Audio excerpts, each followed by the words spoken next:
Eh bien, bonjour à tous. Voilà, bienvenue. N'hésitez pas. Voilà, on va commencer une thématique plutôt intéressante. Je sais pas, si je vous dis 15, 115, est-ce que vous savez les deux numéros à quoi ils fonctionnent? Aujourd'hui, on va parler d'un des deux.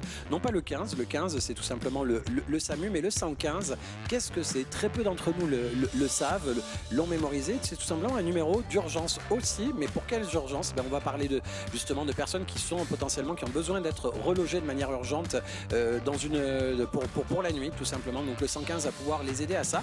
Les cas de figure, c'est pas que les SDF, c'est peut-être vous ou moi demain, j'en sais rien. Demain, une inondation, un incendie chez vous, une problématique, les femmes battues peut-être potentiellement aussi qui se retrouvent à la rue, les hommes battus aussi parce qu'il y en a, même si certains diront il y en a beaucoup moins. Mais voilà, on se retrouve à la rue avec des enfants d'un seul coup dans l'urgence. Comment on fait? Le 115, c'est cette solution. Attention, le 115, c'est pas voilà, on n'arrive pas chez des amis en vacances, malheureusement ils peuvent pas nous loger. Allô le 115, j'ai besoin de dormir là ce soir, c'est vraiment. Et on va voir justement avec notre invité du jour, avec Laurence Loisy. Bonjour. N'hésite pas à prendre le micro, Laurence. Oui, bonjour. Alors, SIAO 115 VAR, tu es le chef du service. C'est ça, chef de service depuis 2012 maintenant. Et on va voir avec toi que le 115, c'est pas que le 115, c'est aussi le SIAO. Et on verra ce que c'est parce que c'est une autre facette. Qu'est-ce que c'est cette autre facette?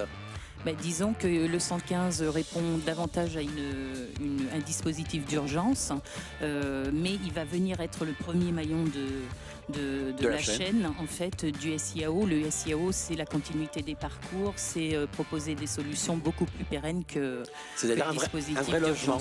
C'est-à-dire un vrai logement. Et on va voir ça avec vous. Aujourd'hui, on part aussi en Nouvelle-Zélande le lundi. Comme vous savez maintenant, une équipe de 3 chroniqueurs. Un d'eux, c'est toi, qui va nous embarquer en Nouvelle-Zélande tout au long de la semaine. Bonjour Franck. Voilà, bonjour Philippe. Je voulais simplement vous faire partager mon coup de cœur au niveau des voyages. C'est simplement aller aux Antipodes. Donc c'est l'endroit le plus loin sur la planète. D'ailleurs, les Antipodes sont des îles néo-zélandaises. Et justement, si tu veux découvrir ça, je rappelle que justement tu travailles à quoi? Tu travailles, c'est pas le mot travailler quoi. C'est l'association Aventure et Découverte VAR. Et c'est par le biais de cette association que. Ça fait un peu bizarre. C'est certain de vous proposer la Nouvelle-Zélande avec Aventure et Découverte VAR, mais c'est parce qu'également nous organisons une fois par an un voyage à l'étranger. Mais je ne sais pas si ça va donner envie à Bénédicte ou pas. Tu crois que ça pourrait donner envie, Bénédicte? Oui, moi je pense que je vais prendre mon billet demain. C'est vrai? J'en suis sûre. Écoute, voilà. Moi, si tu me fais voyager, après, c'est vrai? je suis partante, ouais. Demain, demain mercredi, tu auras une super chronique aussi, pareil, à nous faire dévoiler. Je rappelle que tu es plutôt les spécialités coach scolaire et tu nous parleras des zèbres. Rien à voir avec les animaux. Et pourtant, les animaux, vous verrez mercredi, on a une spéciale chroniqueur et Thomas Chapon, bonjour. Bonjour. Bonjour, ça va toi? Ça va Philippe? Très bien. Bon lundi à toi. Bonne début semaine à toi. Et toi, tu pourras nous éclairer dans la chronique du jour aussi, je crois. Oui, puisque donc là, je suis sur le plateau avec ma chef de service. Donc je vais me tenir à carreau et vous faire part de mon expérience au 115 en tant qu'écoutant 115. Écoutant 115, et on va voir justement tout ça. Écoute, merci. Alors je sais pas, moi je sais pas par quoi commencer. Est-ce que on commence par le 115, peut-être expliquer ce qu'est le 115? Oui, peut-être déjà très très brièvement un petit historique sur le 115. La création de ce 115, on le vaut un petit peu à Xavier Emmanueli, docteur, qui a été fondateur du SAMU social à Paris. Et son idée, c'était d'aller à l'encontre des personnes à la rue. Ce 115, finalement, il vient de là. Donc 1993, création du SAMU social et numéro vert en 95. Et effectivement, en 97, ce numéro vert d'appel pour les personnes à la rue devient le 115. Et ce 115, finalement, il s'adresse à qui? Alors ce 115, il s'adresse à toute personne, famille en situation de détresse, à la rue ou mal logée. Détresse médicale, psychique, sociale. C'est-à-dire que ça englobe les deux, mais on va essayer peut-être de différencier, c'est-à-dire il y en a deux, on va peut-être commencer peut-être par l'urgence, c'est-à-dire de la nuitée. Qui sont ces personnes éventuellement qui peuvent se tourner vers vous? Alors les personnes qui sollicitent le 115 en urgence, ça peut être des personnes qui se retrouvent effectivement sans domicile à la rue, des personnes également victimes de violences conjugales, que ce soit comme tu l'as dit, des hommes ou des femmes, effectivement, du jour au lendemain obligés de quitter le domicile parce que victimes de violences. Ça peut être un jeune en rupture familiale, clash dans la maison, il se retrouve à la famille, il se retrouve dehors. Voilà. Il faut savoir quand même que ce numéro fonctionne 24/24, 365 sur 365 jours. Donc voilà, ça laisse la possibilité à toute personne à un moment en détresse de contacter le 115. Derrière, il y a aussi une veille aussi qui a lieu dans le département aussi pour des cas d'urgence finalement, où d'un seul coup l'accueil d'urgence peut se faire aussi, je pense peut-être à un excès de froid peut-être avant l'hiver, je pense peut-être aux inondations, ça peut être un gros incendie où justement les gens, et là justement vous allez être aussi celles et ceux qui vont pouvoir être le relais de ces occasions-là. Effectivement, hein, il y a une préparation chaque année pour la période hivernale qui s'appelle le comité de veille sociale, animé et piloté par la direction départementale de la cohésion sociale, par délégation du préfet. Cette réunion permet à un moment donné de rassembler tous les acteurs concernés par cette veille sociale et de définir des modalités de fonctionnement. Alors, on va avoir des personnes de la gendarmerie, les pompiers, les acteurs des équipes mobiles, le 115, le SIAO, effectivement, la DDCS. Et il s'agit, et j'en oublie probablement, et ils m'en voudront pas, mais les accueils de jour, effectivement. Et il s'agit à un moment de coordonner nos actions et d'être opérationnel en cas d'alerte, par exemple climatique, ou une canicule aussi l'été, ou une inondation, comme c'est déjà arrivé dans le Var régulièrement, de pouvoir répondre un petit peu à la mise à l'abri des personnes qui se retrouveraient en situation de détresse. Franck, tu voulais réagir? Oui, juste une petite question. Au niveau territorial, vous êtes organisé comment sur le département? Alors, le 115 travaille à l'échelle départementale. C'est un numéro qui englobe tout le département du Var. D'ailleurs, il y en a dans chaque département de France, un 115. J'en profite pour dire justement, c'est-à-dire que selon l'endroit où on se situe géographiquement, on est redirigé automatiquement vers le standard qui correspond à son département. Exactement. Vous téléphonez au 115 dans le département du Var, vous allez avoir le 115 du département du Var. Vous retrouvez par exemple dans le Vaucluse, vous téléphonez du Vaucluse, vous allez voir le 115 du Vaucluse. Donc organisé au niveau départemental, tu disais pour le premier point, et derrière c'est pareil sous l'autorité du préfet pour beaucoup de choses aussi? Pour beaucoup de choses aussi. Après, il y a des déclinaisons territoriales, puisqu'on le verra par la suite quand on parlera peut-être du SIAO. Les besoins ne sont pas les mêmes selon le secteur, par exemple TPM sur le Var, Brignoles, Draguignan, etc. La situation d'urgence n'est pas forcément la même quand il s'agit des situations plutôt en milieu urbain que plutôt en milieu rural, etc. Donc voilà. Mais nous travaillons effectivement à l'échelle départementale. Et tu le disais de toute manière avec cette veille sociale éventuelle qui peut arriver en cas de canicule et autres, c'est-à-dire que le 115 c'est pas que du SDF comme on l'imagine, le sans domicile fixe, c'est aussi le sans-abri, c'est aussi les personnes en détresse de manière momentanée. Et derrière tu le disais dans la veille sociale, tu as cité les pompiers, la gendarmerie, etc. Parce qu'on a besoin aussi de regarder peut-être de faire une sorte de d'évaluation psychologique, sociale, médicale, etc. pour savoir aussi les aider et les accompagner peut-être dans la bonne direction. Et c'est ce qu'on fait au téléphone, je crois, ça, en appelant le 115. C'est ça, le 115, il va être, la personne qui va gérer la ligne du 115. Tu veux pas qu'on te pose la question directement à quelqu'un qui est au téléphone directement? Va faire la première évaluation sociale. Et c'est vrai que Thomas pourrait témoigner de son expérience, effectivement, au 115. Parce que toi, finalement, tu bosses aussi en parallèle au 115 et tu es de ceux qui décrochent au numéro pour cette évaluation. Exactement. En fait, je dirais qu'il y a deux choses à comprendre. C'est qu'on a effectivement des gens qui nous appellent quasiment tous les jours. On peut dire un peu des habitués. Ce sont des personnes qui ont, qui ont une solution. En tout cas, ils ont monté un dossier pour avoir un hébergement fixe. Voilà. Sauf que ça peut mettre un petit peu de temps. Donc, nous, on est là pour voir à leurs besoins de manière urgente. Après, étant donné qu'on a un petit portefeuille de place, mon rôle aussi à moi... 40. Voilà. C'est de faire en sorte que chacune des personnes qui va nous appeler puisse bénéficier d'un hébergement au moins 2 à 3 fois par semaine. Donc, il y a une espèce de roulement aussi qui se met en place par rapport à ça. Après, concernant les premiers appels de personnes qui n'ont jamais contacté 115 et qui sont confrontées à une situation, que ce soit une femme victime de violence ou quelqu'un qui est délogé suite à un problème climatique, là, effectivement, il y a de ma part un diagnostic qui est fait. À savoir quelles sont ses ressources, quelles sont les personnes de leur entourage qui pourraient les héberger, est-ce qu'elle a rencontré une assistante sociale pour justement trouver une solution d'urgence. Et nous, on est là pour les héberger si vraiment ils n'ont pas d'autres solutions. Bénédicte, tu voulais réagir? Oui, moi, la question que je me posais, c'est est-ce que ce sont les personnes elles-mêmes qui appellent le 115 ou est-ce que, par exemple, moi qui vois quelqu'un en détresse, je peux appeler pour cette personne? C'est une très bonne question. Donc effectivement, la plupart des appels, c'est les usagers qui appellent pour eux-mêmes, mais il y a aussi beaucoup de gens qui nous appellent pour nous signaler des situations de détresse dans la rue.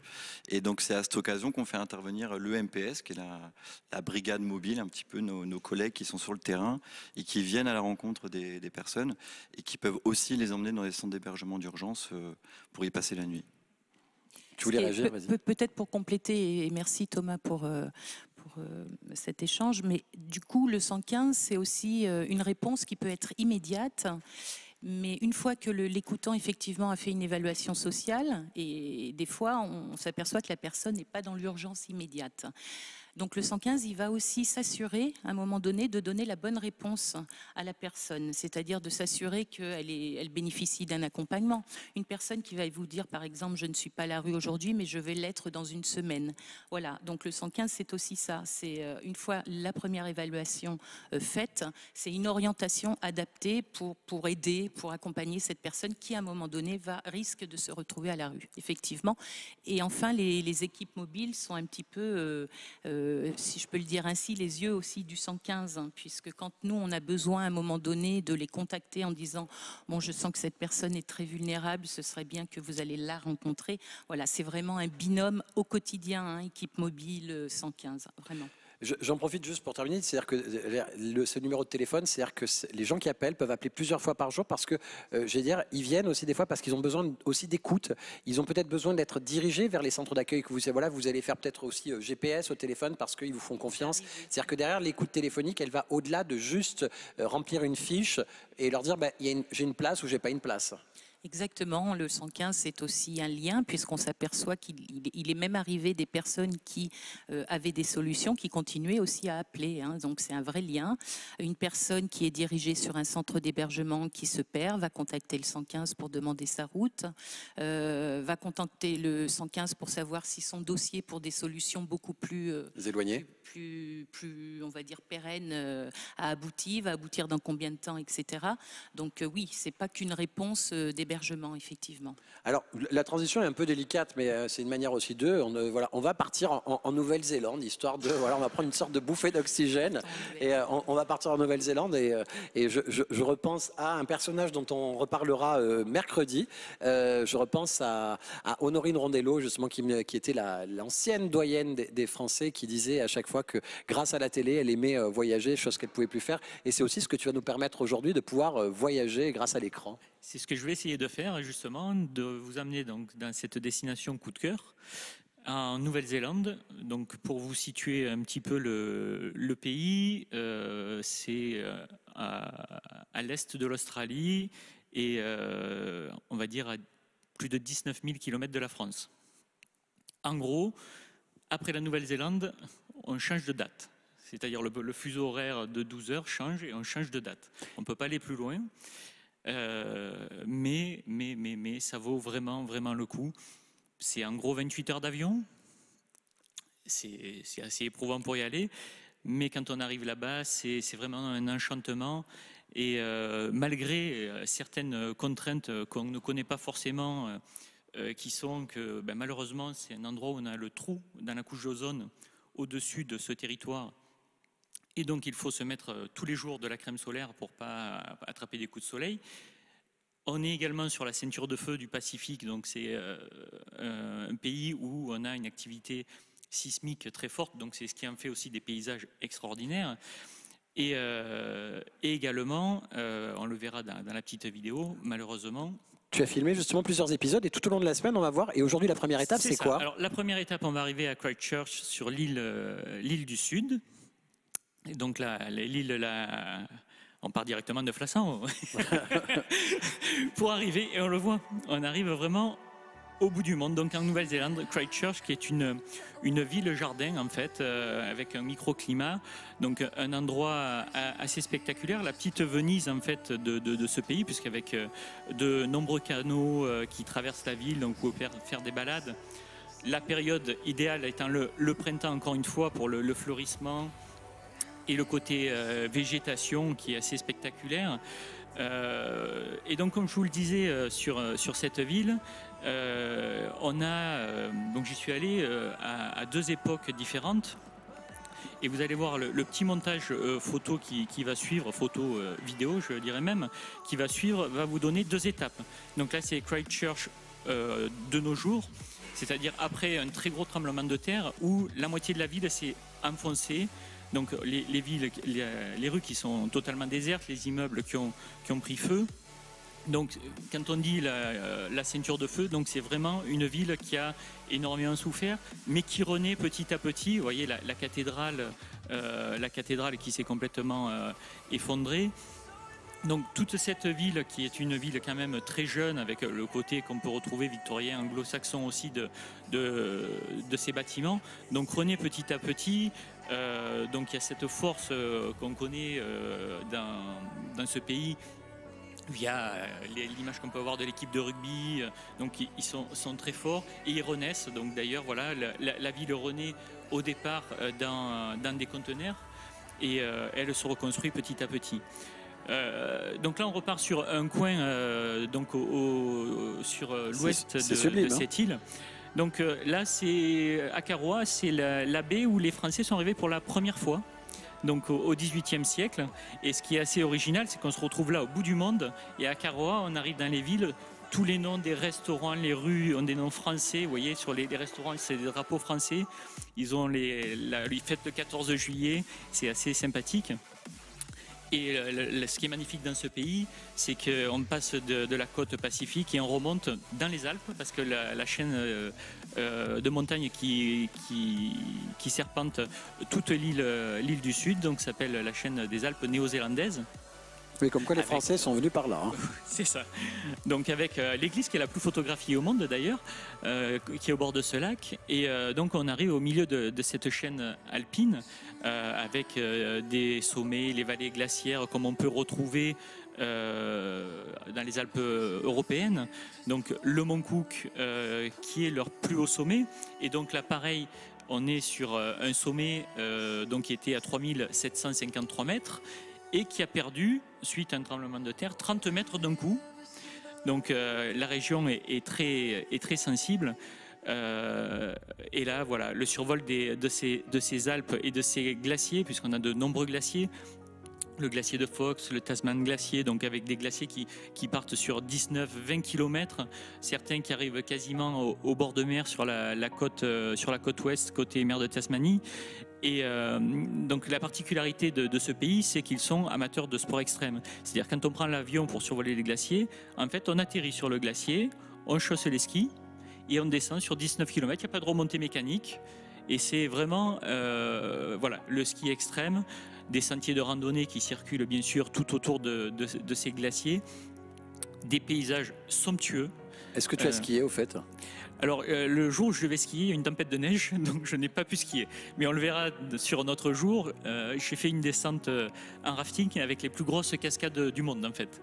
Donc ça sera un autre thème.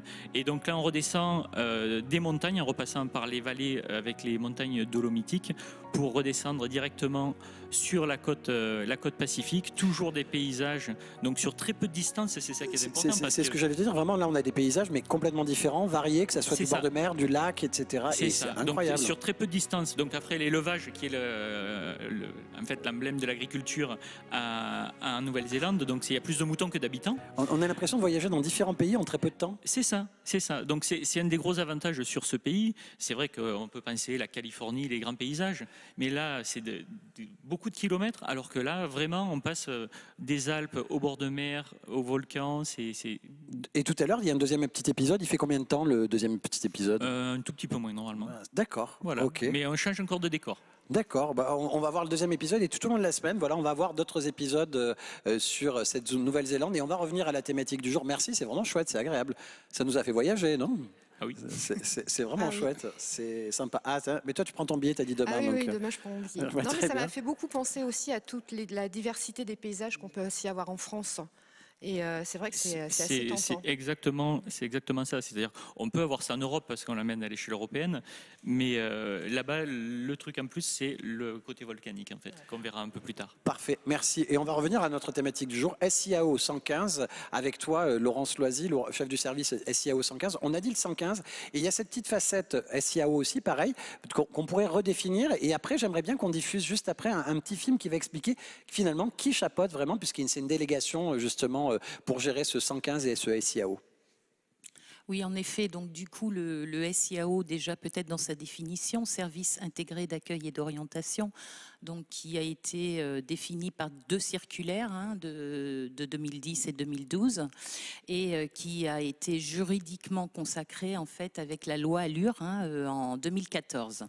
En fait, ce service, l'idée étant de simplifier toutes les démarches d'hébergement et de logement pour les personnes qui seraient en demande, de simplifier pour les personnes à la fois et pour les travailleurs sociaux, les professionnels qui les sollicitent également. Ouais. Avec tous ces travailleurs sociaux, après ça peut être des personnes qui sortent de prison, d'hospitalisation, et puis voilà, des places qui sont réservées en résidence sociale, etc. Et là, c'est pour un plus long parcours où justement il y a une connexion entre le 115 et le SIAO, justement pour permettre justement de... Disons que l'obligation du coup que les 115 sont partie intégrante en fait du SIAO permet aussi une continuité du parcours. C'est l'objectif, c'est d'avoir des parcours sans rupture, de sortir un peu de ce dispositif d'urgence pour aller vers l'accès au logement, puisque l'objectif c'est de proposer un logement à toute personne qui en serait démunie ou en tout cas mal logée. Donc du coup il y a un volet où on va travailler davantage l'accompagnement pour l'insertion vers le logement. En fait. Et toujours avec des travailleurs sociaux, que ce soit département, CCAS, etc. Et notamment, justement, cette association, si ça peut fonctionner, c'est grâce à une association, tout simplement, qui est Itinova. On pourrait dire que tout simplement, la SIAO 115, il y a l'État qui est derrière, mais derrière, c'est une forme de délégation et c'est l'association Itinova qui gère ça. On a un petit film pour pouvoir expliquer ce qu'est l'association Itinova. Parce que nous vivons tous ensemble dans la même société, parce que chacun ou chacune d'entre nous avance sur son propre chemin de vie, parce que chaque personne est unique et mérite d'être considérée comme telle, quel que soit son âge, son parcours, sa situation ou ses besoins. Et parce que certaines personnes en situation de handicap, de précarité, d'exclusion ou de dépendance sont plus vulnérables que d'autres. Itinova est un groupe sanitaire, social et médico-social à but non lucratif au service de la personne. Et cette personne est notre priorité, c'est le cœur de notre projet associatif. Dans les établissements d'Itinova, nous nous engageons à prendre soin de chaque personne accueillie en restant attentifs à ses besoins, en la considérant avec respect et en la traitant avec bienveillance. Grâce à notre organisation en pôle d'activité, nous pouvons accueillir et accompagner les personnes en répondant à toutes les attentes de l'enfance au grand âge. Personnes âgées, handicap enfant, protection de l'enfance, handicap adulte, précarité, sanitaire. Présents sur une large partie du territoire, nous veillons aussi à organiser, professionnaliser et fédérer l'ensemble de nos établissements, tout en travaillant en partenariat avec l'État, les collectivités locales et les autres intervenants du secteur. Fort des valeurs qui nous animent depuis plus de 100 ans, notre différence, c'est notre engagement. Accompagner chacun sur son chemin.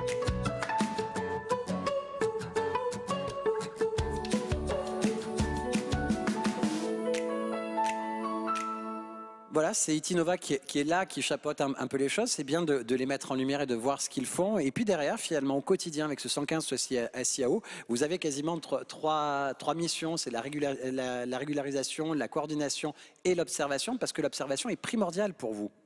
Tout à fait. Alors, pas la régularisation, Philippe, la régulation. Oui, je sais. Et tu vois bon, alors quoi. après, c'est le traitement de toutes les demandes de l'ensemble des départements que les professionnels, travailleurs sociaux vont traiter.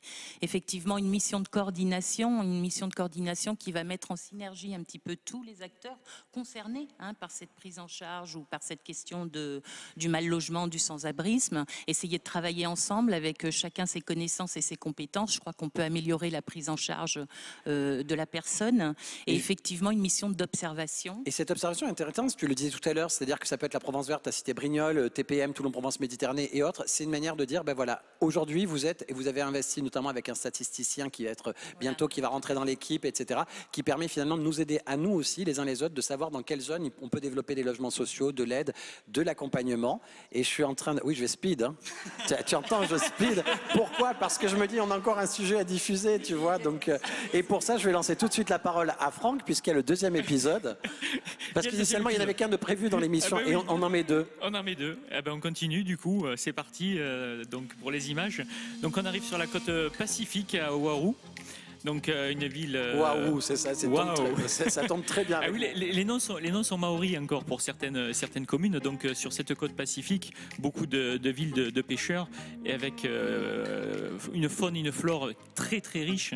Donc les phoques, les otaries, les orques et des curiosités géologiques en fait, hein, des rochers, donc des blocs qui tombent de la falaise, donc qui font des boulders, comme on appelle ça, des petites boules rocheuses. C'est vraiment magnifique. Hein. Voilà, ça m'a détendu, je peux parler doucement maintenant. Tu peux, ne t'endors pas quand même. Hein. Donc voilà, c'est un endroit encore totalement sauvage, parce que la Nouvelle-Zélande est très peu peuplée, hein, puisqu'il y a 5 millions d'habitants sur les deux îles comprises, avec justement cet élevage présent partout, alpaga, lama, donc d'ailleurs je crois qu'on en reparlera de ces animaux un peu plus tard. Mercredi. Voilà. Donc des fjords un petit peu partout à travers le pays et des réserves naturelles. Donc voilà, elle est très riche où on marche sur les sentiers de randonnée et on tombe sur des phoques. Pamela. Oui, non, c'est pas toi. Non, je dis Pamela, je disais Pamela, j'avais cru que c'était Pamela. Non, donc avec des réserves d'oiseaux, on est sur vraiment le sud de l'île du Sud. Donc, et inversement, puisqu'on est dans l'hémisphère sud, donc on se rapproche de cette ville. Partaient les expéditions vers l'Antarctique. Les premières expéditions partaient de cette ville et de la première qu'on a vue, de Christchurch. Donc des villes très actives, puisque le pays est très très jeune. Marqué au niveau architectural par les Anglais, forcément, construction très victorienne. Des activités donc, qui se passent au niveau du sud de l'île avec des chemins de fer touristiques, donc beaucoup de choses à faire. Encore une fois, beaucoup de lacs, puisqu'on est quand même sur la fin de la chaîne des Alpes qui se termine au bout de l'île du Sud, et avec de nombreuses vallées glaciaires qui remontent à travers les Alpes. Et quand on redescend sur la partie ouest de l'île, ah là, c'est intéressant, c'est les perroquets néo-zélandais. Ce sont des perroquets qui ne volent pas en fait. Vu qu'ils n'ont pas de prédateurs, ils ne volent pas. En fait, ils marchent, c'est un peu comme des perroquets poules. Voilà. Voilà, c'est ça. C'est ça. Mais c'est que dans mon oreillette, on m'a fait le bruit du perroquet en même temps. Donc, c'est ça. Donc là, c'est la région des fjords. La région des fjords, donc là, des fjords, c'est l'équivalent de la Norvège, puisqu'on a même les plus hautes falaises du monde. On a des falaises de plus de 3000 mètres qui descendent au milieu de la mer de Tasmanie. Hein. C'est les fjords qui donnent sur la mer de Tasmanie. Cet endroit-là, une végétation complètement exceptionnelle, puisque c'est l'endroit où il pleut le plus dans le monde. Donc on a quasiment 300 jours de pluie par an. Donc on le voit d'ailleurs, hein, plus qu'en Bretagne. Oui. C'est ça, plus qu'en Bretagne. Donc on le voit d'ailleurs avec les cascades. Donc il y a beaucoup d'eau, beaucoup de présence d'eau. Ces fjords sont assez magiques et ça donne des paysages encore assez spectaculaires. Donc ces perroquets sont vraiment pas peureux du tout. Ils se moquent de moi d'ailleurs. Voilà. Donc et cette végétation donc avec beaucoup de fougères arborescentes qui sont en fait d'ailleurs les symboles de la Nouvelle-Zélande. Les symboles de la Nouvelle-Zélande qui sont les fougères et les kiwis. Et les kiwis, en fait, ce n'est pas le fruit. Hein. Le kiwi, c'est un oiseau également qui ne vole pas. Et qui ne se mange pas. Et qui ne se mange pas, non, puisqu'il est très protégé, il est en voie d'extinction. Voilà. Et donc, pour terminer, donc, on ressort de ces fjords. Il n'y a qu'une seule route, avec un seul tunnel pour ressortir de cette région. Et encore, voilà, forcément, région pluvieuse, énormément de cours d'eau et de lacs. et avec des lacs, avec le Mirror Lake, donc avec des effets miroirs assez spectaculaires sur les montagnes environnantes. Et l'on revient à la réalité. Et voilà, voilà, ça a été assez vite, mais bon, voilà. Donc l'idée, c'est de profiter au maximum des images. Et ben voilà. Et voilà, quel synchro. Quel synchro, oui, Quel synchro. Presque pas. Je te remercie, Laurence. J'aimerais vous réinviter parce qu'il y a plein de thématiques extrêmement intéressantes qu'on pourrait aborder avec le 115 Volontiers. et apprendre énormément de choses. Justement, je rappelle que vous avez un site internet, notamment siao115var.com, où justement on peut découvrir des tas de facettes et des tas de choses extrêmement intéressantes. Et vous autres aussi, sachez-le que demain, ben voilà, en cas d'inondation, de risque, etc., ne pas hésiter à penser au 115, même peut-être dans une situation d'urgence, de détresse que vous pourriez connaître, que ce soit une exclusion de la famille, etc. Des situations difficiles, voilà, le 115 est là aussi pour vous accompagner. Et c'est des bénévoles et des personnes au téléphone qui sont là aussi pour vous accompagner comme toi. Y compris les femmes victimes de violences, ça faut le dire aussi, le 115 s'adresse aussi aux femmes victimes de violences. Et les hommes aussi. Et les hommes aussi. Et les hommes aussi, ils sont peut-être peu nombreux, mais ils sont là aussi, quoi. Merci Thomas, merci Bénédicte, merci à toi Franck. Merci. Merci à toute notre équipe. Voilà, on est là tout au long de la semaine. Merci Laurence. Merci. Et à très bientôt, dès demain.